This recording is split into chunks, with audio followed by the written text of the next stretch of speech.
بسم اللہ الرحمن الرحیم۔ السلام علیکم ورحمۃ اللہ وبرکاتہ۔ گزشتہ ویڈیو میں ہم لوگوں نے اردو افسانے کے آغاز و ارتقاء پر بات کی تھی۔ آج J S S C L D C والے پیپر میں منشی پریم چند جو افسانہ نگار کے طور پر شامل ہیں اور ان کا افسانہ جو نصاب میں شامل ہے اس پر بات کریں گے۔ سب سے پہلے ہم لوگ منشی پریم چند کی مختصر سوانح دیکھیں۔ تو آئیے شروع کرتے ہیں ویڈیو۔ کائستھوں کے سریواستو گھرانے میں اردو کے ایک فنکار نے آنکھیں کھولیں جنہیں ہم پریم چند کے نام سے جانتے ہیں۔ ان کا اصل نام دھنپت رائے تھا، لیکن گھر والے پیار سے نواب رائے کے نام سے پکارتے تھے۔ پریم چند ضلع وارانسی کے موضع مڑہوا کے لمحی گاؤں میں 31 جولائی 1880 بروز سنیچر پیدا ہوئے۔ یہ گاؤں پانڈے پور اور لال پور سے متصل وارانسی سے 6 کلومیٹر کے فاصلے پر تھا، بلکہ ابھی بھی ہے۔ پریم چند کے والد کا نام منشی عجائب لال اور والدہ کا نام آنندی دیوی تھا۔ آنندی دیوی کی 3 بیٹیاں تھیں، جن میں 2 بیٹیوں کا بچپن میں انتقال ہو گیا تھا۔ تیسری بیٹی سگی دھنپت رائے سے 7 سال بڑی تھی۔ چوتھی اولاد کے طور پر پریم چند کی پیدائش ہوئی۔ ان کے والد ڈاک خانے میں معمولی کلرک تھے۔ دستور کے مطابق 1885 یعنی 5 سال کی عمر میں منشی پریم چند کو لال پور کے ایک مولوی صاحب سے اردو فارسی کی تعلیم حاصل کرنے کے لیے بھیج دیا گیا۔ اس طرح ان کی تعلیم کا باقاعدہ آغاز ہوا۔ 1888 میں مختصر علالت کے بعد یعنی بیماری کے بعد ان کی ماں کا انتقال ہو گیا تو دادی نے پریم چند کی پرورش کی، لیکن دادی کے مرنے کے بعد ماں کی محرومی کا احساس شدید ہو گیا۔ گھر کی چہار دیواری اس وقت اور بھی تنگ ہو گئی جب پریم چند کے والد منشی عجائب لال نے 1892 میں دوسری شادی کر لی۔ 1893 میں منشی عجائب لال کا تبادلہ گورکھپور ہو گیا تو پریم چند بھی ان کے ساتھ چلے گئے۔ وہیں ان کا داخلہ ایک مشن اسکول میں 6ٹھی جماعت میں کرایا گیا۔ یہاں وہ 3 سال رہے اور 8ویں تک کی تعلیم حاصل کی۔ اس کے بعد وہ لمحی واپس چلے گئے اور سوتیلی ماں کے ساتھ رہنے لگے۔ 1895 میں کوئنس کالج بنارس میں 9ویں جماعت میں داخلہ لیا، لیکن مفلسی یعنی غریبی کی وجہ سے 1897 کے بجائے 1898 میں میٹرک کا امتحان سیکنڈ ڈویژن سے پاس کیا۔ ابھی مفلسی سے پیچھا نہیں چھوٹا تھا کہ ان کے سوتیلے ماموں نے ضلع بستی کے موضع رمن پور کے متوسط زمیندار گھرانے میں زبردستی شادی کرا دی۔ یہ شادی 1896 میں آشا نام کی خاتون سے منشی پریم چند کی ہوئی، جس کے متعلق پریم چند نے اپنی کتاب پریم چند کی آپ بیتی میں تفصیل سے ذکر کیا ہے، جس کے مرتب یعنی ترتیب دینے والے مدن گوپال ہیں۔ منشی پریم چند کے والد منشی عجائب لال بھی اس شادی سے خوش نہیں تھے۔ 1 سال کے بعد یعنی 1897 میں جب منشی عجائب لال کا انتقال ہو گیا یعنی والد صاحب کا انتقال ہو گیا تو پریم چند پر سارے گھر کی ذمہ داری آن پڑی، جس کا نتیجہ یہ ہوا کہ انہیں بادل ناخواستہ یعنی نہ چاہتے ہوئے تعلیم کو معطل کر کے ملازمت اختیار کرنا پڑی۔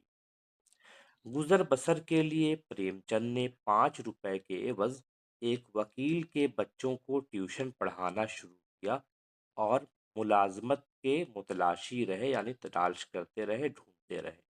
1899 میں ضلع مرزا پور کے قصبہ چنار کے ایک مشن اسکول میں 18 روپے ماہانہ بطور اسسٹنٹ ٹیچر ملازمت اختیار کر لی۔ ء میں ان کی تقرری کوئنس کالج کے پرنسپل بیکن کی سفارش پر بہرائچ کے گورنمنٹ اسکول میں بطور اسسٹنٹ ٹیچر 20 روپے ماہوار پر ہو گیا۔ 2 ڈھائی ماہ بعد پھر تبادلہ بہرائچ سے پرتاپ گڑھ کے ضلع اسکول میں فرسٹ ایڈیشنل ماسٹر کی جگہ پر ہوا۔ 1892 میں محکمہ تعلیم یعنی ایجوکیشن ڈپارٹمنٹ نے انہیں ٹریننگ کے لیے الہ آباد بھیج دیا۔ ٹریننگ کالج کے پرنسپل ان سے بے حد متاثر ہوئے کہ انہوں نے ان کا تقرر کالج کے ماڈل اسکول میں بطور صدر مدرس کر دیا۔ ہیڈ ماسٹر الہ آباد کے دوران قیام انہوں نے اپنا بیشتر وقت مطالعے کے لیے صرف کیا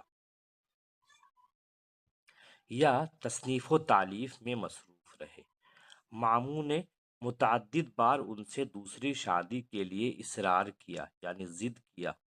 بالآخر انہوں نے 1906 میں ضلع فتح پور کے موضع سلیم پور کے منی دیوی پرساد کی بیوہ بیٹی شیورانی دیوی جس کی عمر 13 سال تھی اس سے شیوراتری کے دن پریم چند نے دوسری شادی کر لی۔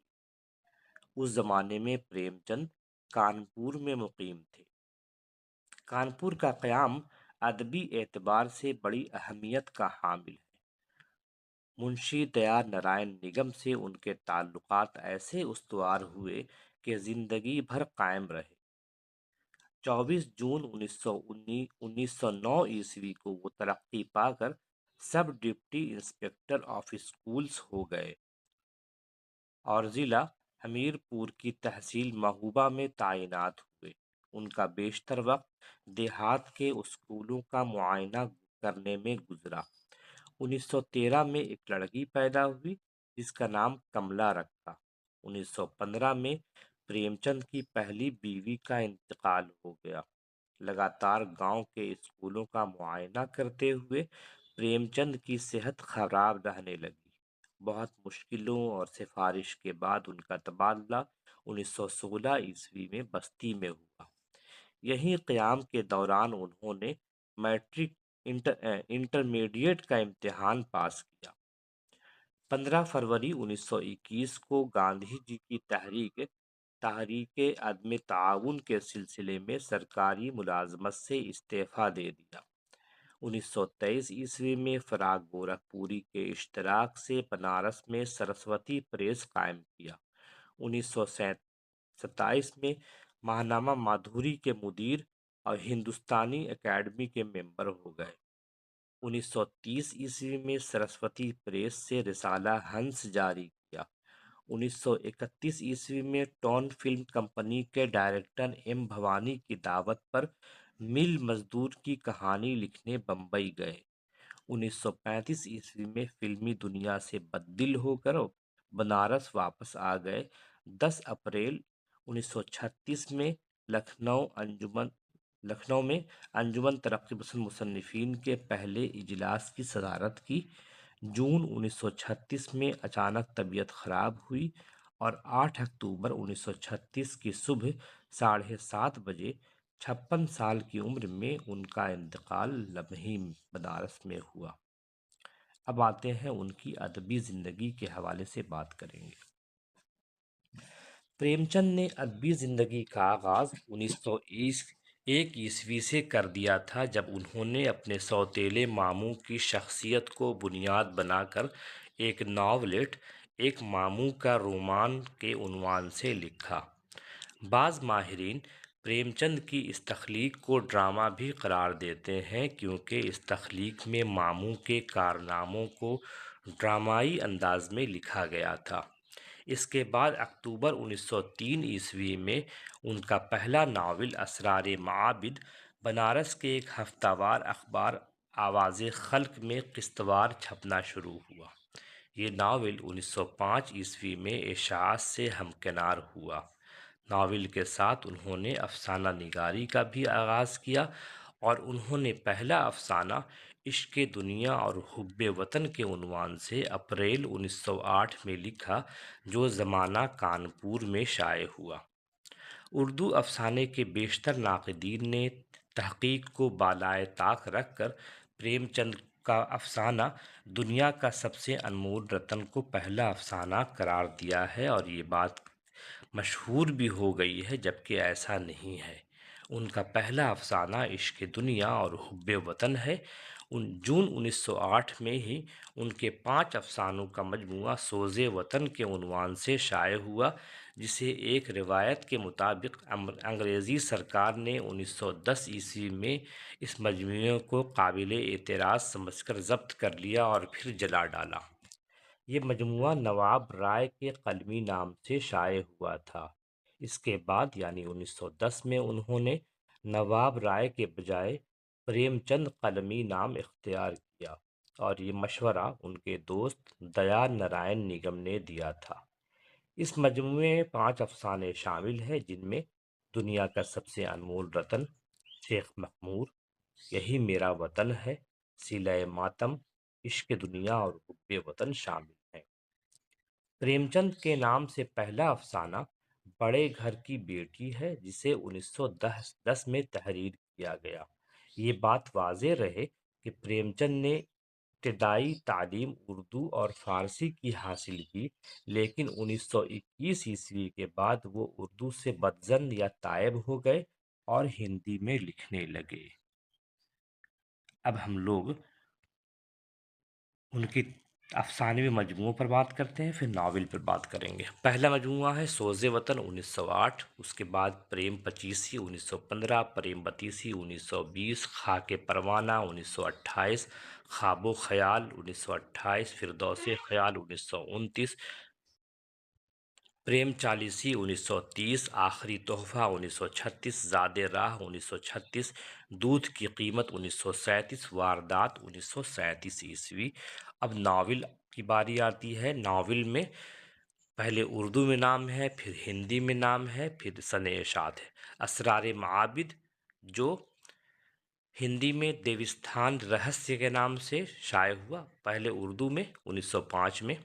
ہم خرما و ہم ثواب پریما کے نام سے 1908 میں، کشنا 1912، جلوہ ایثار 1912، وردان کے نام سے ہندی میں، بازار حسن 1917، سیوا سدن ہندی میں، گوشہ عافیت 1920۔ اسی ناول کو پریم آشرم کے نام سے ہندی میں، نرملا 1921۔ چوگانے ہستی 1924، ہندی میں رنگ بھومی، پردہ مجاز 1925، ہندی میں کایا کلپ، بیوہ 1927، ہندی میں پرتگیا، غبن 1932، میدان عمل 1927، ہندی میں کرم بھومی، گودان پہلے ہندی میں لکھا گیا گودان کے نام سے 1936، پھر اس کا ترجمہ اردو میں ہوا گودان کے نام سے۔ منگل سوتر ایک ناول ہے جو نامکمل ہے۔ پریم چند اردو کے مقبول فکشن نگار میں شمار ہوتے ہیں۔ ان کے حوالے سے بہت سی کتابیں لکھی گئی ہیں، اور ان کتابوں میں چند اہم کتابوں کا جاننا آپ کے لیے نہایت ضروری ہے، کیونکہ کمپٹیشن والے امتحانات میں جہاں آبجیکٹیو سوال پوچھے جاتے ہیں، وہاں ان کی کتابوں کے حوالے سے بھی سوال پوچھے جا سکتے ہیں۔ تو چند کتابوں پر ہم نظر ڈالتے ہیں۔ پریم چند کا تنقیدی مطالعہ، قمر رئیس 1968، پریم چند کہانی کا رہنما، جعفر رضا 1969، پریم چند فن اور تعمیر فن، جعفر رضا 1977، پریم چند کا فنی و فکری مطالعہ، سید محمد عصیم 1984، پریم چند ایک نقیب 1987، پریم چند کچھ نئے مباحث، مانک ٹالہ، مابعد جدیدیت اور پریم چند، ارتضیٰ کریم، پریم چند کی تخلیقات کا معروضی مطالعہ، پروفیسر صغیر افراہیم 2027، پریم چند گھر میں، شیورانی دیوی 1997۔ یہ کتابیں اہم ہیں۔ اس کے علاوہ بھی ڈھیر ساری کتابیں ان کے حوالے سے لکھی گئی ہیں، جن پر ہم کبھی اور بات کریں گے انشاءاللہ۔